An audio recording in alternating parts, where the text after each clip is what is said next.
Get ready for New Orleans. Hey, what's up, y'all? It's your girl, Dr. Rhonda M. Lawson, and I am personally inviting you to save the date for the 2026 Black History Month Literary Weekend. This February marks 10 years of celebrating literacy and our history, and we're taking it back to New Orleans, where it all began. Join us and meet these amazing authors: Michelle Knight, Royce Dixon, Chef Diana Riley, Lillian Joseph, Dr. Audrey Ann Moses, Dr. Emily Woodcock, Dr. LaTracy McDonald, Mark Beausejour, Eloja Hadley, Kevin Wayne Johnson, Tori Q. Jones, and Michelle Roney. February 19th through the 21st, we're taking over New Orleans for an unforgettable weekend of books, brilliance, and Black excellence. Stay tuned. Early bird tickets start. Get ready for New Orleans. Hey, what's up, y'all? It's your girl, Dr. Rhonda M. Lawson, and I am personally inviting you to save the date for the 2026 Black History Month Literary Weekend. This February marks 10 years of celebrating literacy and our history, and we're taking it back to New Orleans, where it all began. Join us and meet these amazing authors: Michelle Knight, Royce Dixon, Chef Diana Riley, Lillian Joseph, Dr. Audrey Ann Moses, Dr. Emily Woodcock, Dr. LaTracy McDonald, Mark Beausejour, Eloja Hadley, Kevin Wayne Johnson, Tori Q. Jones, and Michelle Roney. February 19th through the 21st, we're taking over New Orleans for an unforgettable weekend of books, brilliance, and Black excellence. Stay tuned. Early bird tickets start December 1st. For more information, visit www.mtwimagesolutions.com.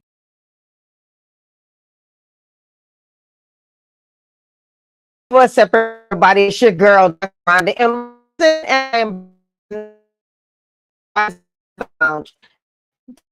catch that promo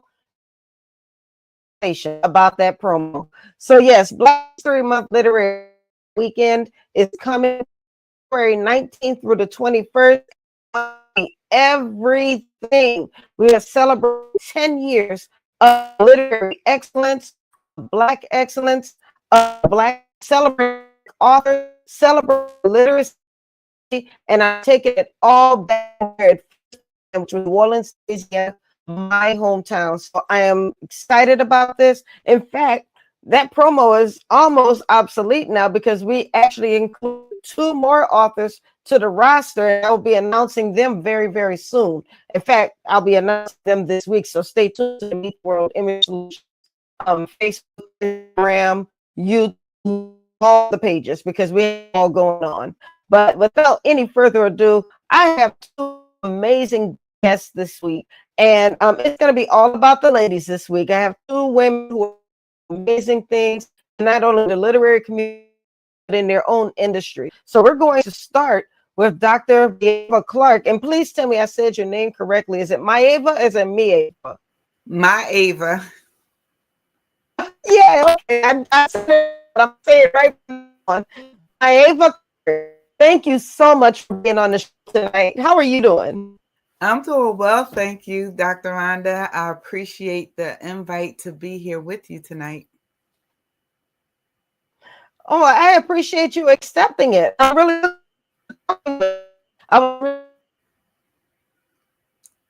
Is there a lag on your part?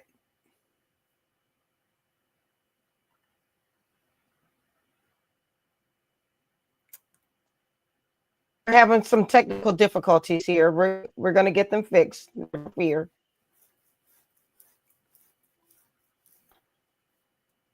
Get ready for New Orleans. Hey, what's up, y'all? It's your girl, Dr. Rhonda M. Lawson, and I am personally inviting you to save the date for the 2026 Black History Month Literary Weekend. This February marks 10 years of difficulty fixed. Is it on my end or your end?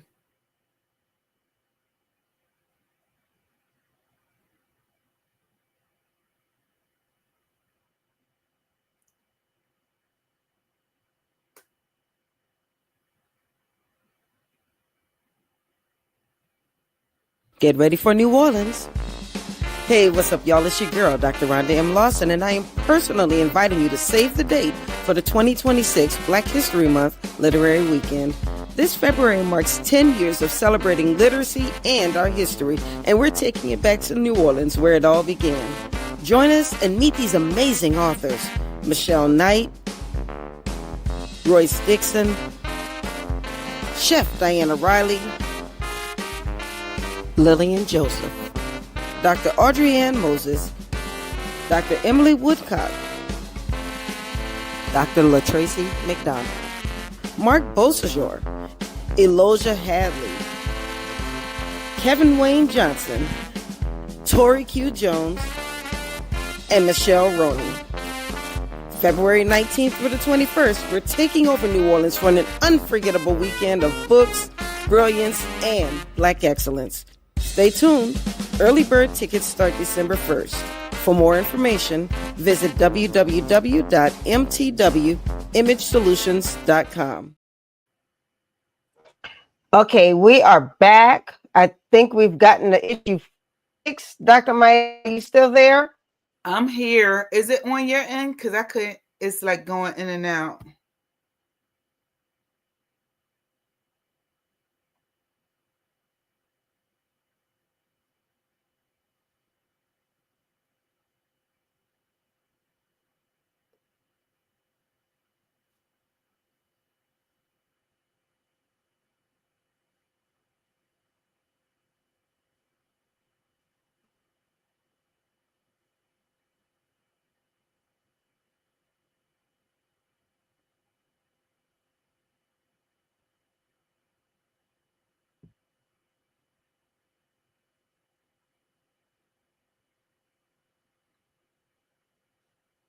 Get ready for New Orleans.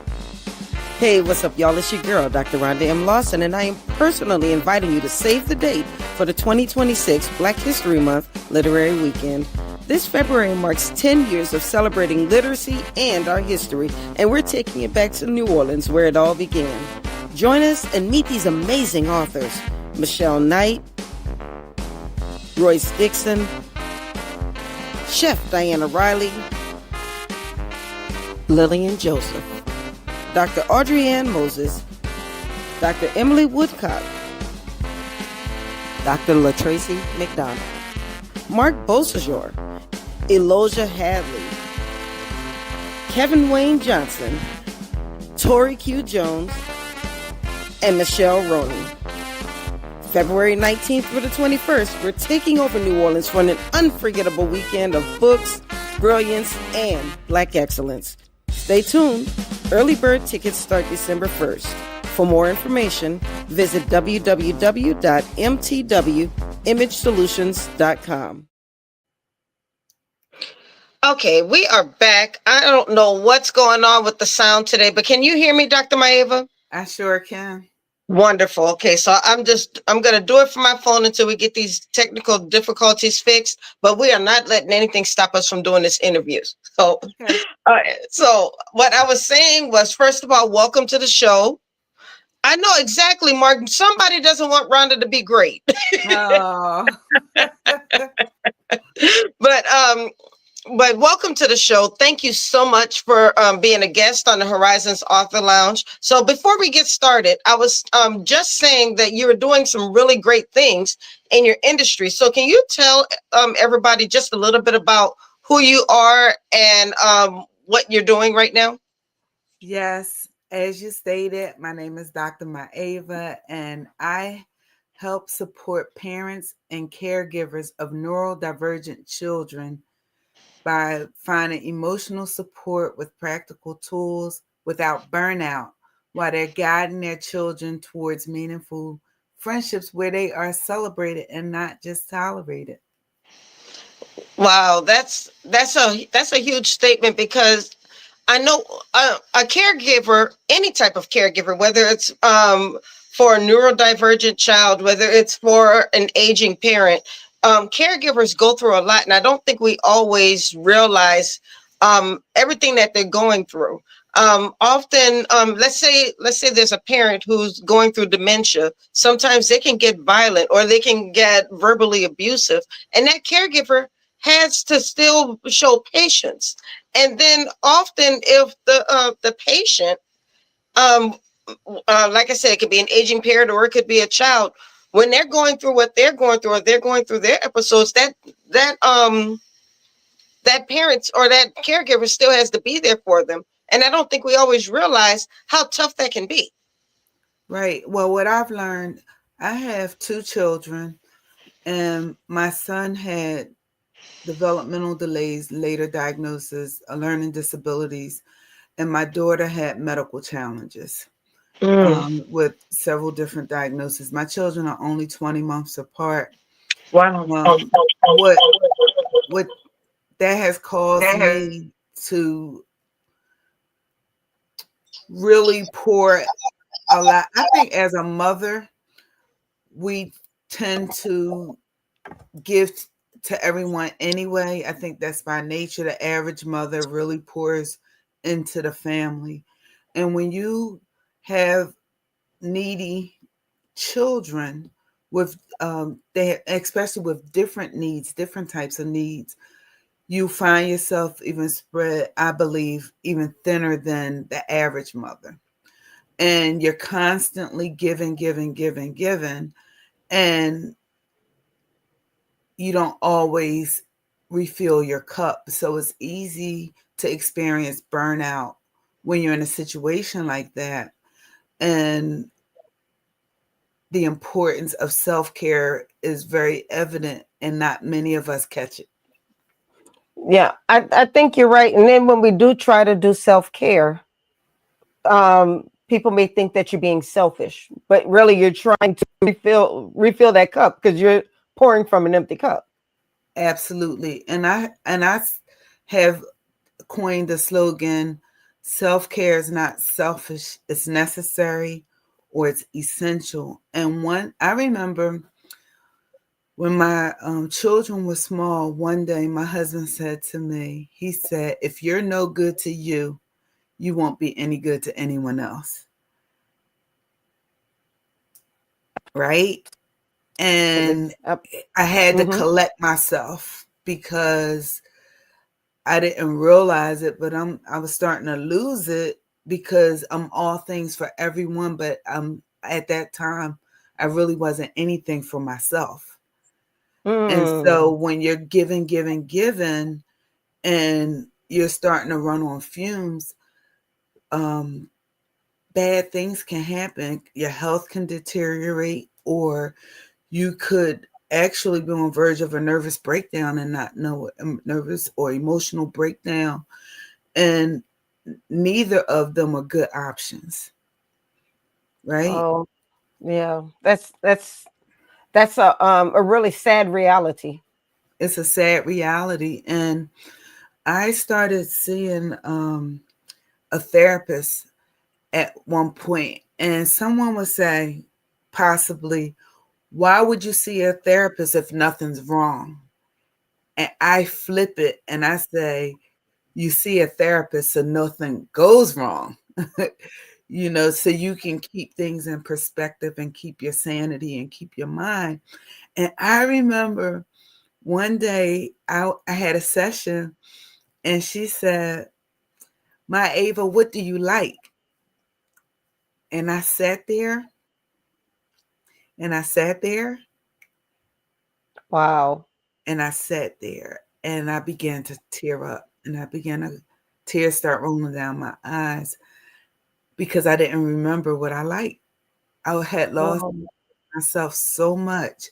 I could not think of one thing in that moment that I enjoyed. And she oh challenged me wow. to go home to write a list of 50 things that I like. And I thought that was the craziest assignment, because if I couldn't think of one thing, how could I? But can I tell you, that was such a blessing for me, that exercise, because it forced me to tap into myself. And that's how I came to realize that self-care doesn't have to be expensive. That's true. It doesn't have to be expensive. And I remember it's something as simple as liking hot chocolate when I was little, because hot chocolate made me feel warm and fuzzy. I remembered I liked scented candles. So, and the list goes on, but I did come up with the 50 things once I started rolling. And that statement, along with the statement of my husband, put me on a different kind of trajectory to really look out for me first and start. So is that what your book is about? No, but that's what my mission is now, teaching parents and caregivers how to protect their inner peace, to prevent them from experiencing some of the things I went through with burnout. Well, I have 6 books, but 2 of the books are within that space. The first one is Help: Support for Parents of Children with Learning and Thinking Differences to Feel Confident, Capable, and Fulfilled. And this book is based off of 25 years of experience I had with my son. And in that book, it goes through all the way from diagnosis to the IEP, the 504 with my daughter, and it's written from a parent perspective, but as an educator, I did a literature review, and there are over 100 references in this book, because I really wanted to support the parents and give them the tools where they didn't have to do the research from scratch. They could just come to the book, go to the back, the references, and start there. Oh, that's huge. And it's Because if also a you're, glossary. and I was just going to say, if you're already burned out, you don't want to do a whole lot of research. That's just going to make you feel even more burned out.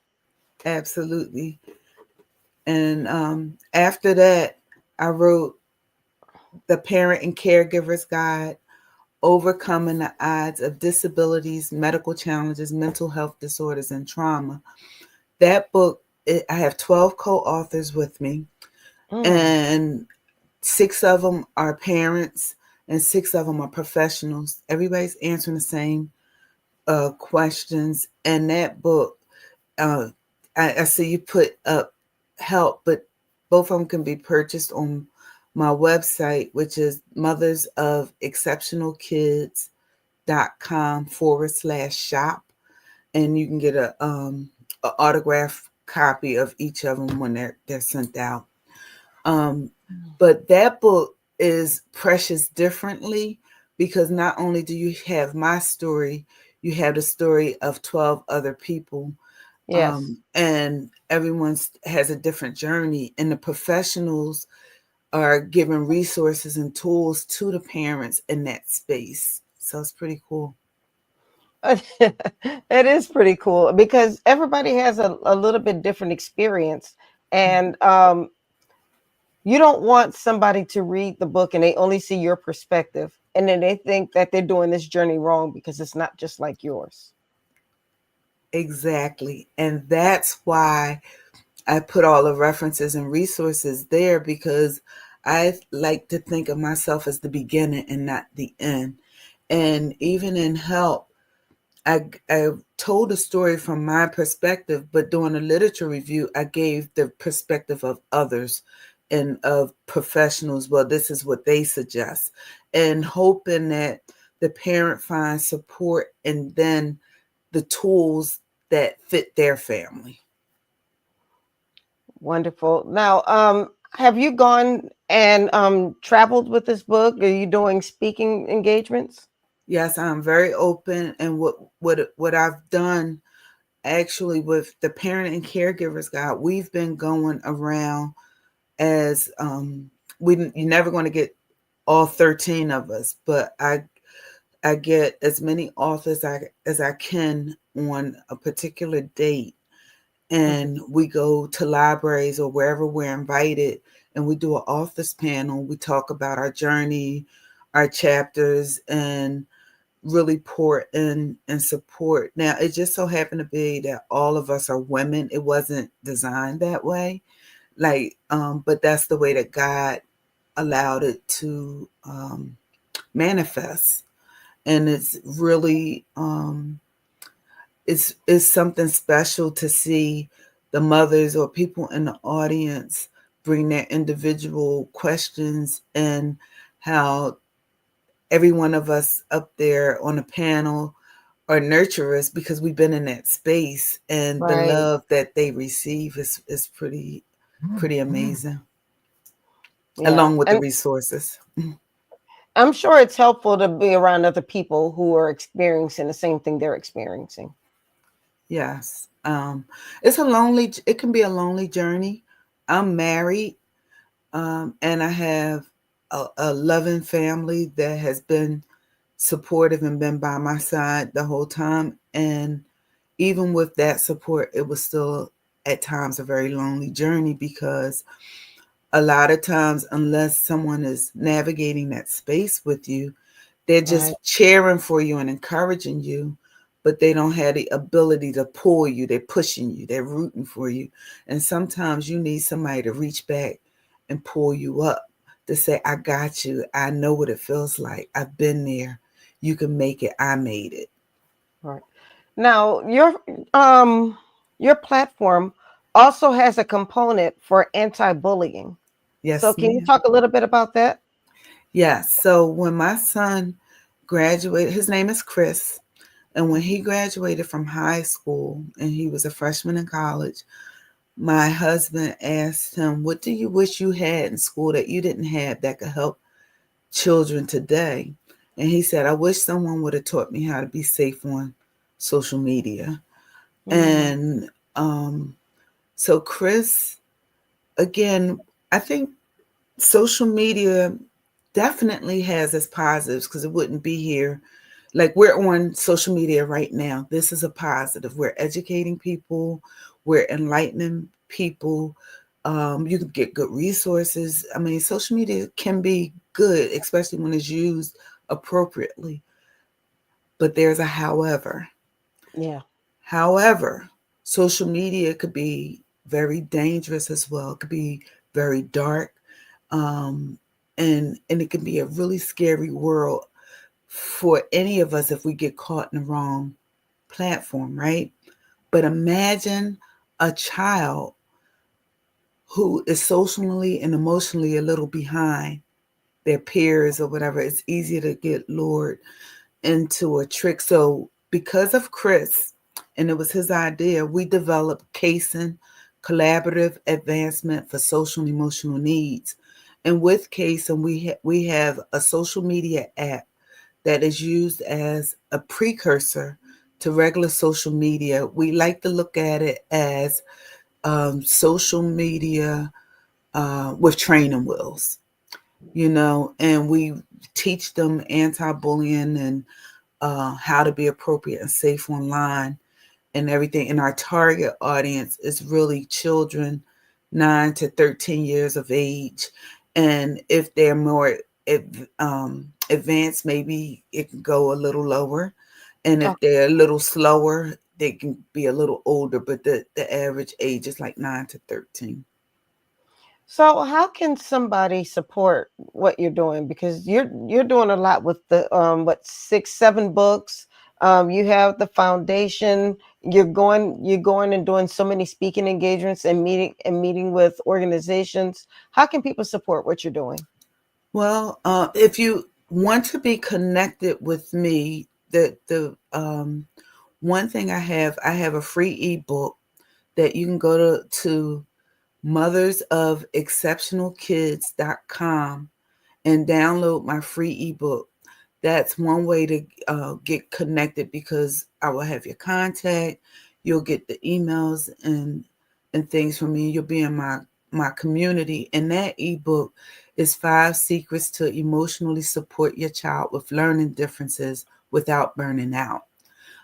So that's one way. My website, for CASEN is CASENLLC.com. You can go on there and you can read about the different initiatives and things that we have going on and sign up for our newsletter. And you add, if you sign up for the newsletter, add us to your contacts so you never miss any news or anything that we're doing. Wow. Well, I want to thank you for just spreading this awareness. I know there are a lot of books out there, and I'm really glad to see that there has been more of a movement to support not just neurodivergent children, but also their caregivers, their parents, because yeah, it does get tiring. I mean, I don't have a child who's neurodivergent. However, I've talked with so many parents who are going through it, and they all say that it does get tiring, and sometimes they need to be poured into because they're always pouring into other people. So the more people like yourself who write books like this and give them that encouragement that they're looking for, the more parents who are going to be able to deal with this situation. So I just want to thank you for taking the time to spread your experience and spread the lessons learned. Thank you very much. And if if you take care of yourself and provide self-care, then instead of thinking of it as being selfish, you really get to show up as the best version of you. Mhm. And when you are the best version of you, you can have more meaningful and impactful relationships with the people you love and you care about. And your children feed off of your energy and your confidence as a parent. When you become more confident, you pour into your child and it overflows and it helps them to become more confident as well. Then even with your spouse and other relationships as well, get stronger. All right, that's what I'm talking about. Now, I don't know if you saw this, but Jason Dixon, thank you very much for supporting the Horizons Author Lounge. He said that he will be downloading your book tonight. Awesome. Thank you. Which one, Jason? Well, he didn't say which one. He just said that he's going to be talking about this on his show. He has a podcast as well. Awesome. And he's going to be talking about this very subject on his show tonight. He said it's something that really needs to be talked about. Awesome. And Jason, I'd love to be a guest if you would have me because the word needs to be spread. Yes, yes. So, Jason, please reach out to Dr. Myava. I'm sure she'll be an amazing guest for your show. And I'm like I said, thank you. This is what it's all about. Podcasters don't just have to watch their own shows. We can watch other people's shows too. Yeah. so, so I appreciate that. But that's really all we have tonight. So, I know we talked about how people can support what you're doing, but also show us the books one more time and then where we can find them. Okay, here's 1 and 2. I You can go to mothers of exceptional kids.com/shop, and it will take you to all of the books. And please stay tuned. I have a conference next month supporting this population. Oh, tell Um, us about the conference. Where is it going to be? yes, it's going to be at the Great Wolf Lodge in the Pocono Mountains in Pennsylvania. Oh, I just want to go because I want to go to the Poconos. Yeah, oh my gosh. When you get a chance, Google it, especially anyone with children. And the beautiful thing is, you can go even if you don't have neurodivergent children. It's a beautiful facility, indoor water park, everything. And so the purpose of having it there is to really not only give parents and caregivers the tools they need, but their children are welcome. It's an all inclusive, and they get to meet other kids and learn how to navigate social skills and hopefully build friendships between the families and the kids. Awesome. Awesome. Well, once again, thank you for being on the show tonight. Thank you for sharing your experience and keep doing what you're doing. The work that you're doing is very, very important. And thank you for being who you are and creating the opportunity for people like me to get other exposure and trusting me with your platform. I appreciate it. Oh, that is so sweet of you to say. And huge shouts out to Literacy Nation for connecting us. Yes. So, Mr. Richard Ashby and Literacy Nation Inc. yes, yes. Y'all took all my slots for the rest of the year. I'm booked up until March fooling with y'all. Awesome. Thank Oh, you. thank you. You have a great night. You too. Bye bye. Bye bye.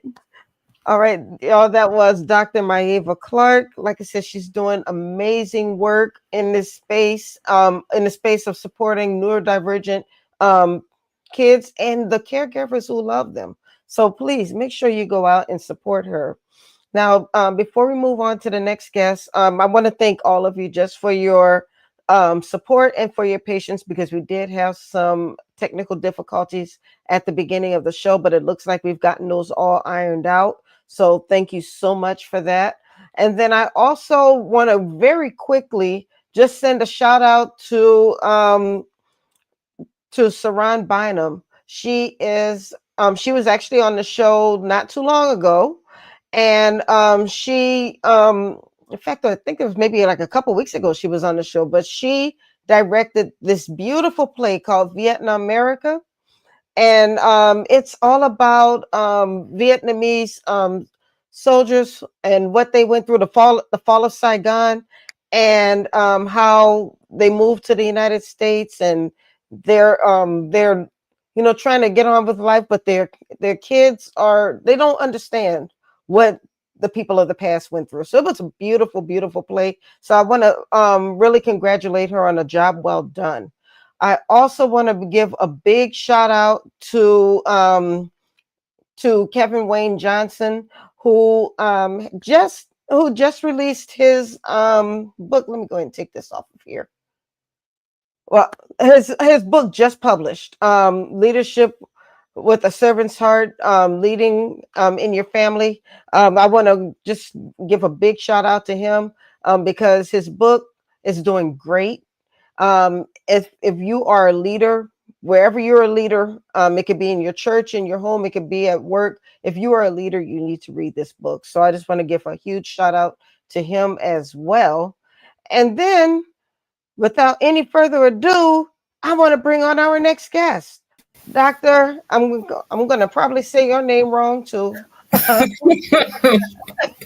Doctor Ajab Amin. Yeah, that's pretty good. Good job. I mean, yes. Hi, Dr. Rhonda. Hello, how are you? I am well. How about yourself?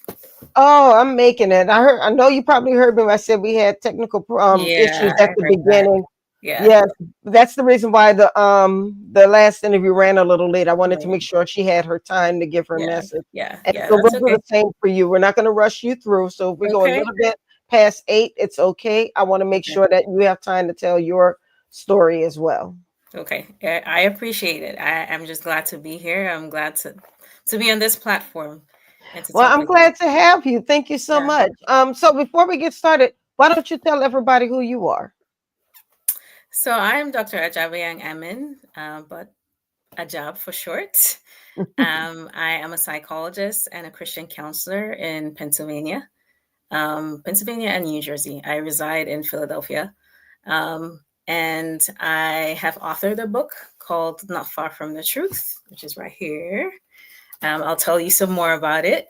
But I'm originally from Cameroon, which is where I grew up. Have been in the US as an adult for about 20 years now, which is hard to believe. Okay. It goes But have fast, moved doesn't around it? a lot. It does. Time flies. Yeah. So moved around a lot. Got to meet a lot of different types of people. And just I enjoy cultures and just helping people to navigate transitions. That's something that I work a lot with in my in the counseling that I do. So yeah, I'm just glad to be here and looking forward to this conversation. All right. It's so cool that you are from Cameroon. I feel like I have been in Cameroon all weekend because, I have a very good friend Okay.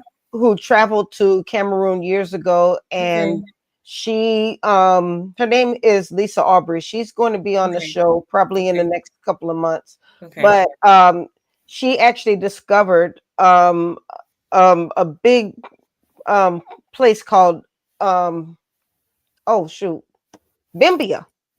It's called Bimbia. I don't know if India. you. I have not. You know, there are a Okay. lot of places in Cameroon that I'm like, I actually don't know this place. So, No, but this right. one was one of the largest. It wasn't a slave plantation. It was where when the Mm, slaves, when the Africans yeah.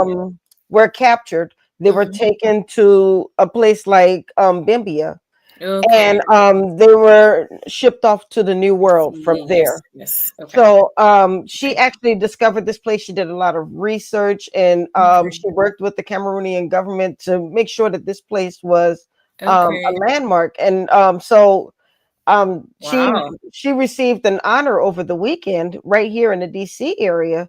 Oh, She wow. was invited to the Miss Africa USA pageant, and Wow. Okay. yes, and they honored her for the work that she's done with Yeah. Bimbia and just promoting so many African nations in Yeah. general. She's American. She's from Louisiana. Wow.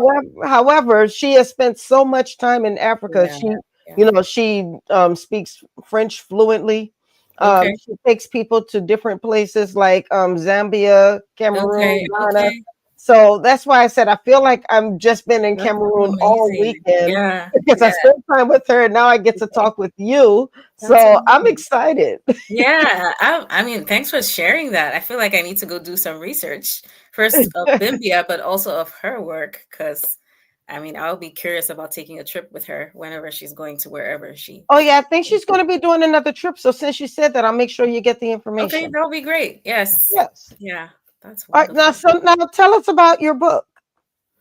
So, so the book is called Not Far from the Truth. And I wrote it in around the pandemic, actually, 2020, 2021. Hmm. And what inspired it was while I was going through my doctorate, I gathered a lot of data from African immigrants and really just asked them, like, how do they deal with mental health issues and what has helped them to cope?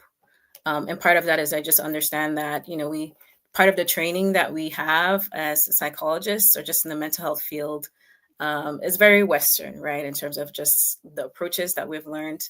And so I really wanted to understand like what are we already using that works Hmm. to help us with our mental health. And so I gathered all this data and I was trying to find a way to put it out there without making it um, a textbook, or a book that just us will read for research. And so what I did was I turned some of the stories from what I was told, what they told me, along with just stories of people that I've heard and some of my own.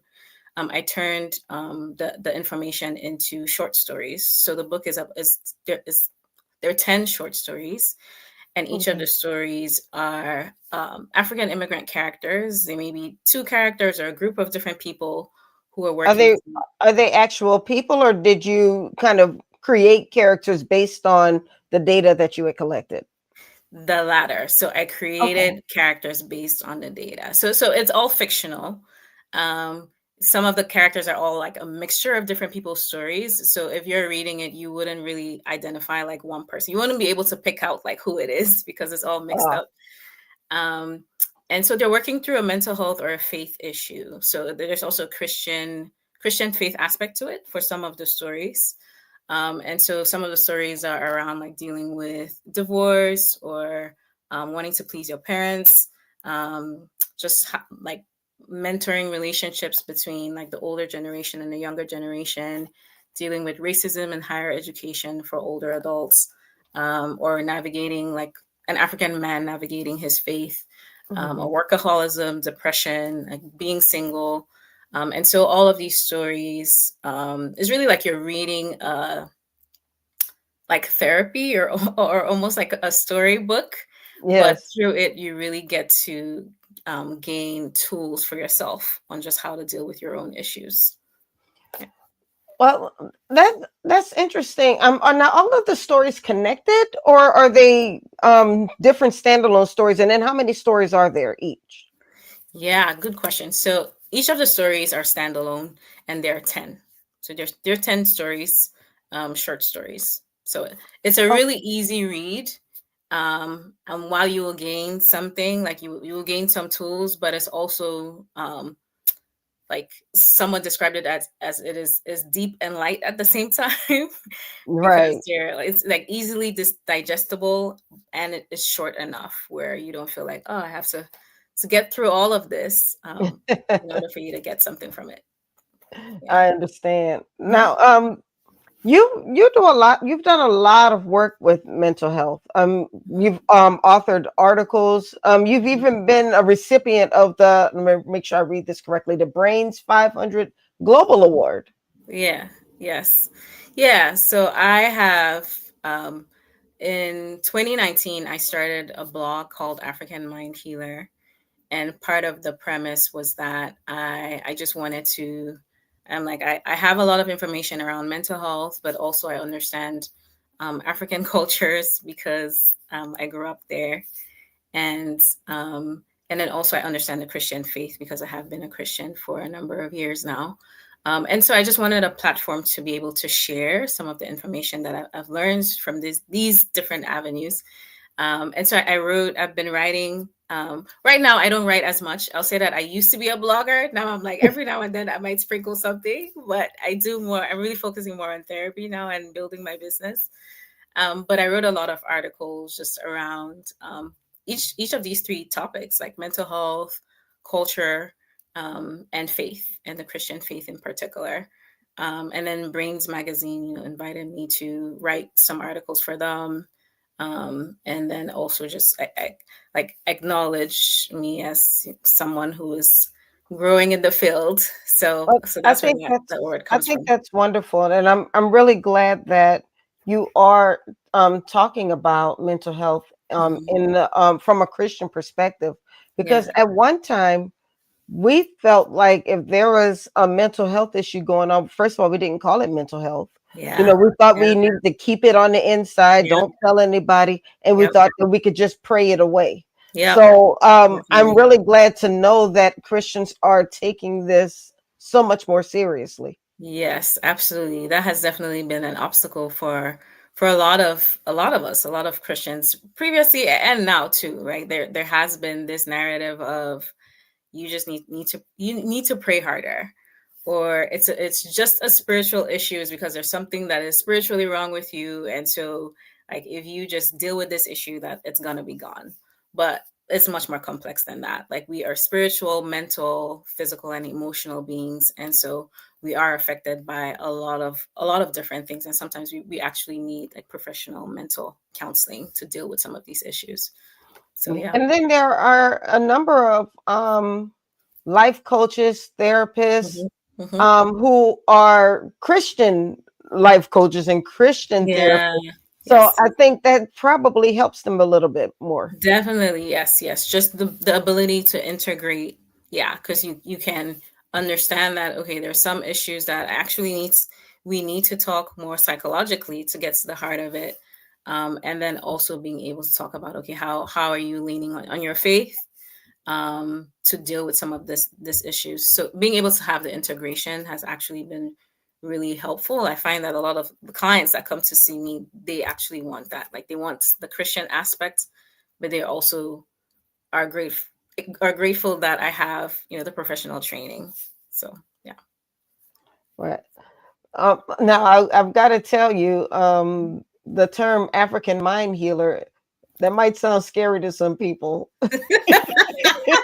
Really? Why do you say that? I'm curious. Tell me more. No, because people might be thinking of it. They might be thinking of the witch doctor or putting the Okay. mask on or something Okay. like that. So that for a person who may not have heard that term before, Yeah. that may sound a little intimidating to them. Mm-hmm. That I mean, that's a good perspective. In some ways, it's almost like okay, well, if that's how they think, and then they come to it, then they might actually discover something a little new for them. So, Right. so that might actually work to my favor in some ways.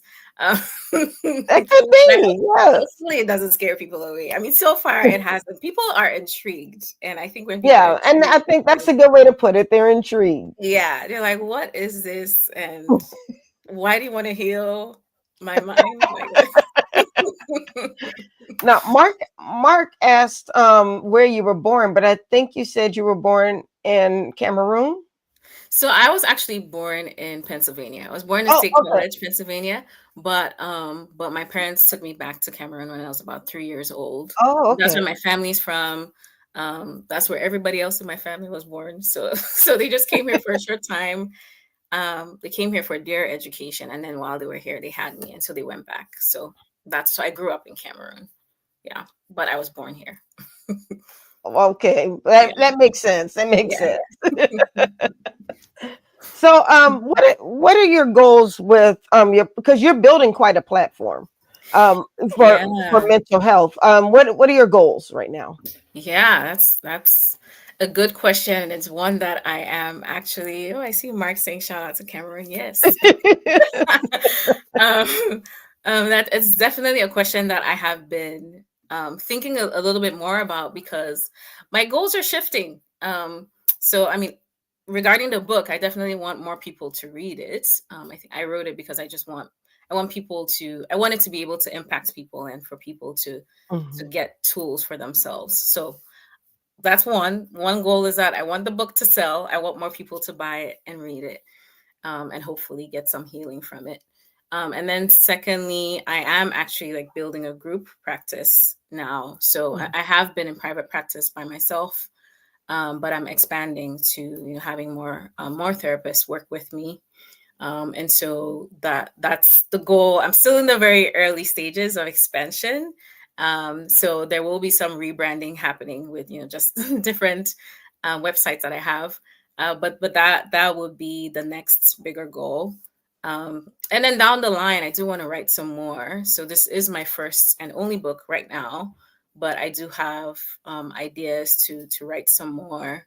I really enjoy just like navigating faith issues. I want to write more around self-worth. I think that's just a big issue for That's a a lot of huge one. people. Yes. Yeah, and for me, it used to be a really huge issue for me. And so I'm so grateful for just the journey that I've been on with God and how much He has moved me from where I was to where I am now with my self-worth. And so I want to be able to write some more and help more people with that. So that's definitely another goal that I have. And you Um, have a speaking engagement coming up. yeah, so I am part of the Inside Out planning committee, and we plan a conference for it's a Christian mental health conference, and so I will be speaking there. The dates are from October 24th to the 25th. And yeah, it's a Christian conference. So if you are a Christian mental health conference, I don't know if I said the mental health part. It is a mental health conference, but again, the Christian realm. So if you are interested, our theme this year is really around families. So I'm really the aspect of carrying each other's burdens within the family, within your own family, but also your family of origin, just understanding your some of your family of origin issues, and then also the church family. And so it's all about family, and I will be speaking there, but there will be a lot of other great speakers. So that's another avenue for people to reach out. Okay, so I'm I'm looking at. Do you have any other speaking engagements? I know you have the one in October, but Yeah, I can see you kind of speaking at a number of these types of conferences and yeah. events. So I'm just wondering if you have other ones coming down the pipe. Yeah, right now, actually, I don't. I think because I am expanding my practice, I'm really focusing more on that. I am open. So I mean, if somebody out there is like, I want you to come speak for me, I'm open to speaking. But as of right now, that's the only one for this year. And then I'm also just focusing on expanding my practice. So that's where a lot of my energy is going right now. Yeah. A question about your book. Another question Mhm. just came in. Mhm. Is there an African lens in your book? I mean, and I guess Mhm. if I can maybe just take that a little bit further. Yeah.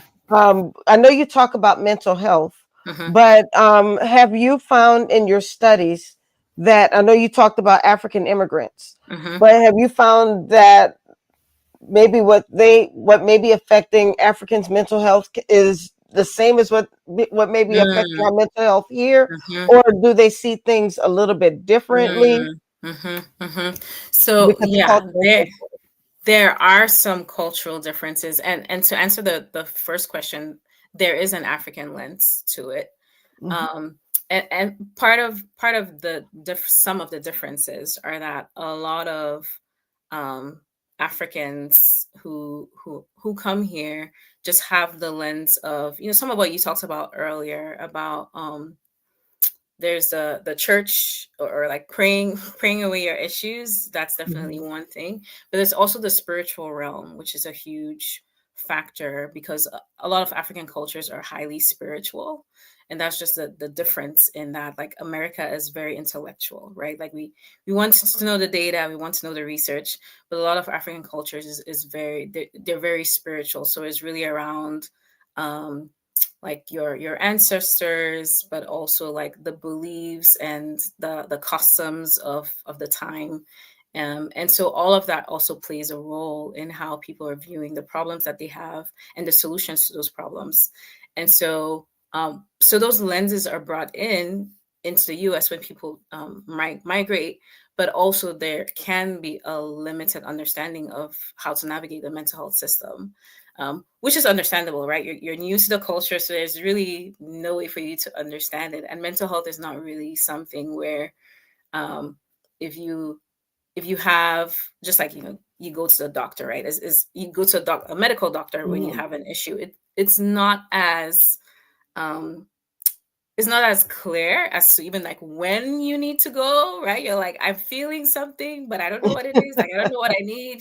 So it's difficult to really understand when to see a professional and then how to go about seeing one.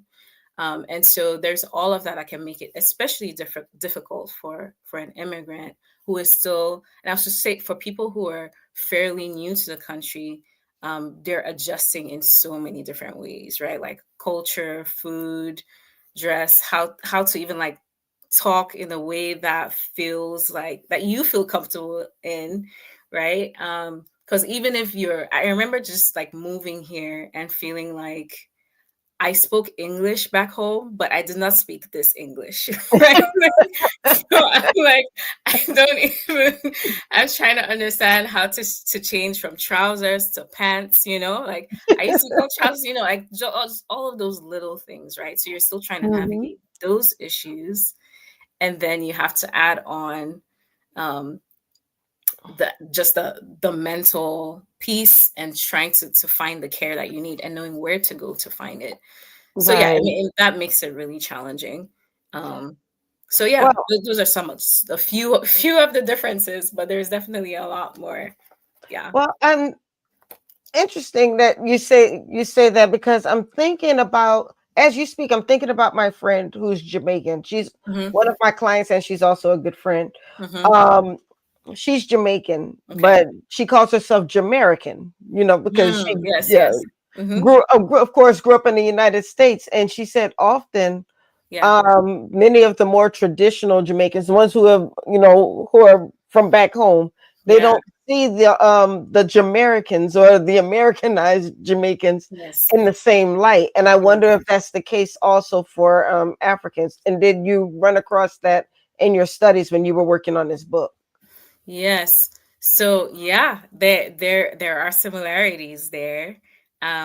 So when we go back home, like in Cameroon, if somebody who some say in me, if I had to go back like for Christmas holiday, right, they would say bush faller. That's the term. So it's basically like somebody who lives abroad but comes back to visit. Just the fact that there's a term for it tells you that, yeah, there's some Right. divide in that you're viewed a little differently. But part of the difference is also that like there's an aspiration. Some people want to come here too. So there's also that a piece of that. There's an aspiration for people wanting to come, and that you are one of the people who went. Um, Mhm. and and there can also be a perception that you're doing well because you're in America, which is not, we know is not always the case. Right. I can tell you that. I can tell you that. Right. Right. Yeah, like I'm struggling, so it's not really that. But yes, there is the perception that there is a difference. Was there another question? I think I'm missing something. Yeah, there was another question. It came from Mark. He actually put a couple questions, but Oh, okay.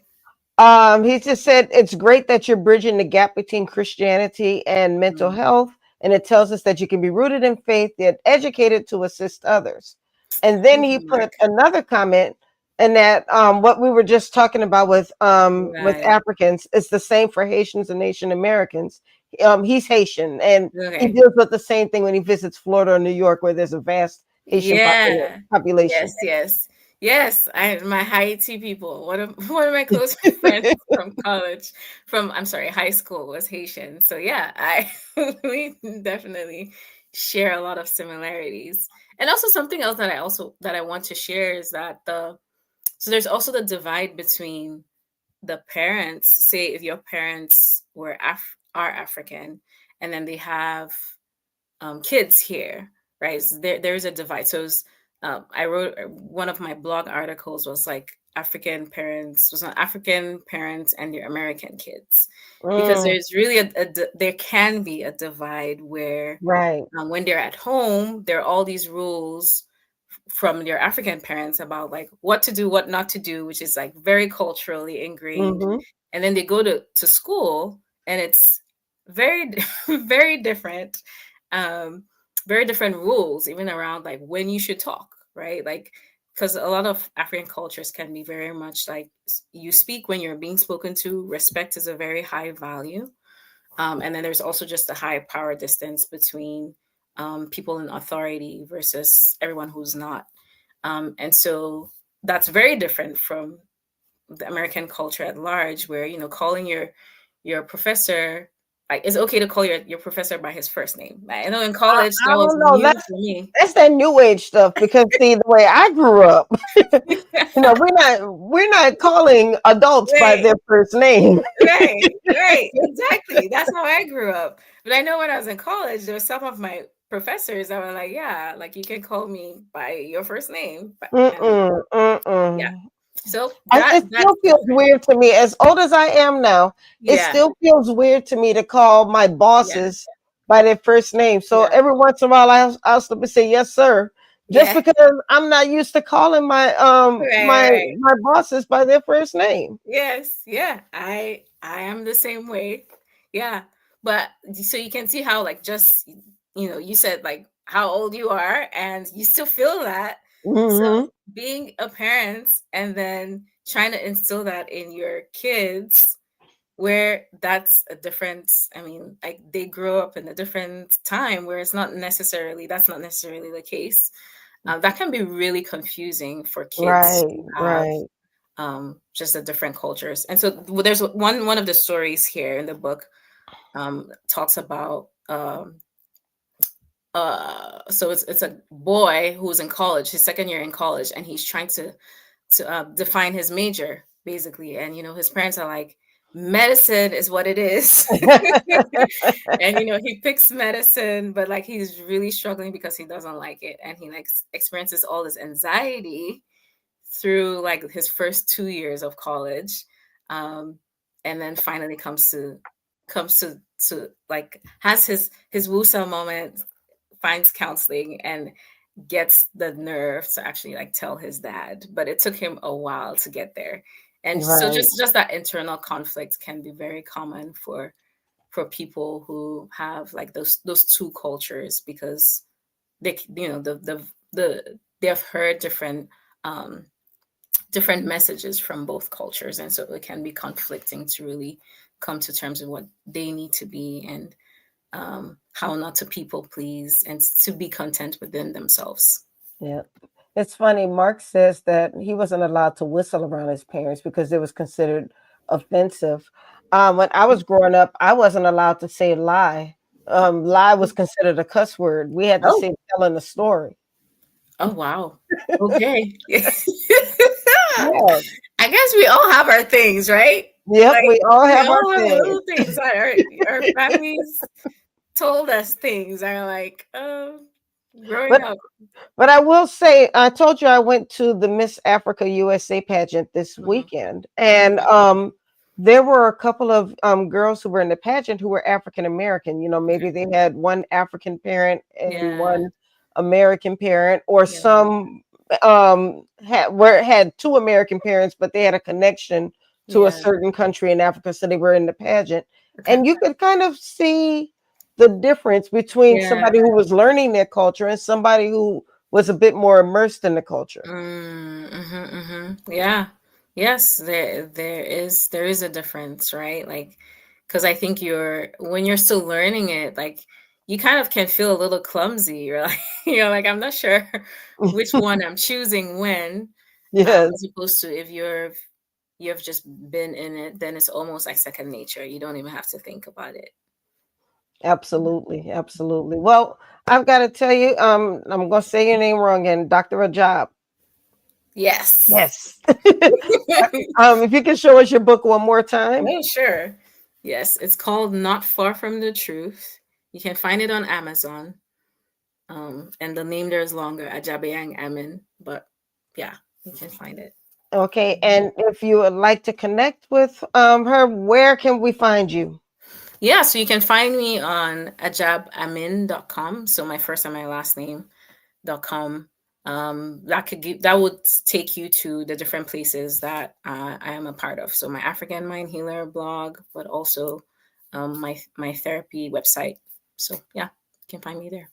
Wonderful. And Mhm. lastly, if we want to attend the conference that you're going Oh to yeah. be in next month. hmm Yes. So you can find it on insideoutccc.com. All right. Yeah. Once again, thank you, Dr. Ajab. I really enjoyed this conversation. I mean, it's Yes. always good to talk with people and learn about other cultures, Yeah. because yeah, there are a lot of differences, but there are so many similarities. Yes. And then when we Right. have these conversations, we see more about what we have in common. It doesn't Right. have to just be about focusing on the differences. Yes, absolutely. I thank you so much, Dr. Rhonda, for having me and for this conversation. I enjoyed it so much.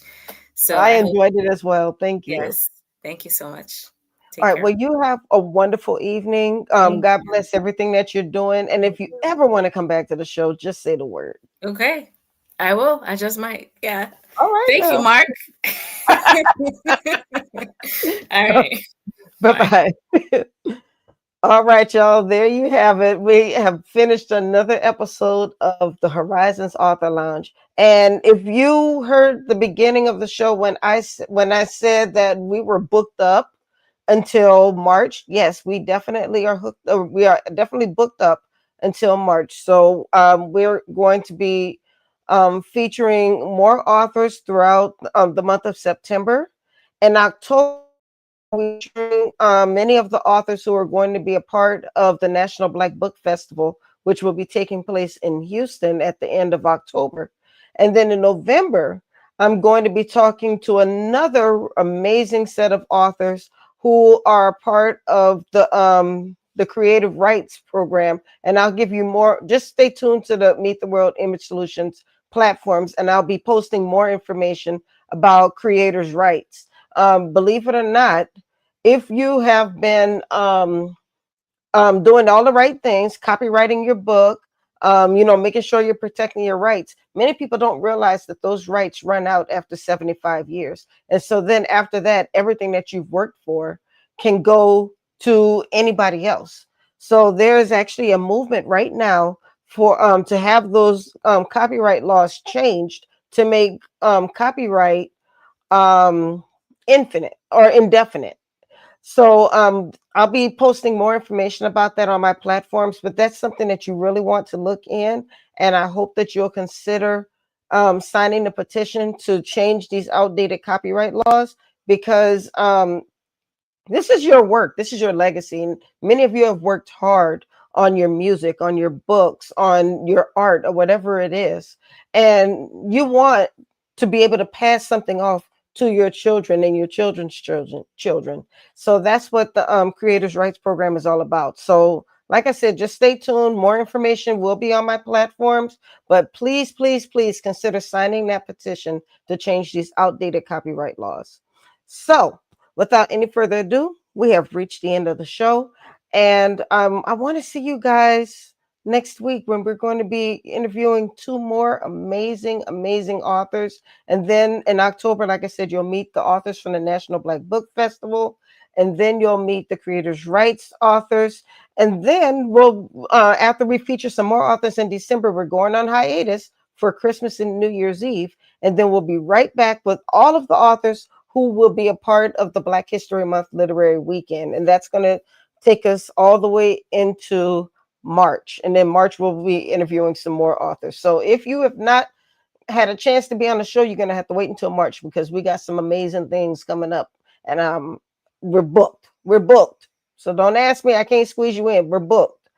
All right. But that's all I have for tonight, guys. I love you guys. I really do. If you have not followed us on YouTube, please do so. We are so close to monetization. We need your help. So just go to the Meet the World Image Solutions YouTube page, click that subscribe button, help us to get over 1,000 followers so we can continue to do more great things for you. All right, guys. God bless you. Have a wonderful evening, and I'll see you tomorrow on Black Authors Matter TV, and then I'll see you right back here next week. Hey, do your thing. God bless you. Bye-bye.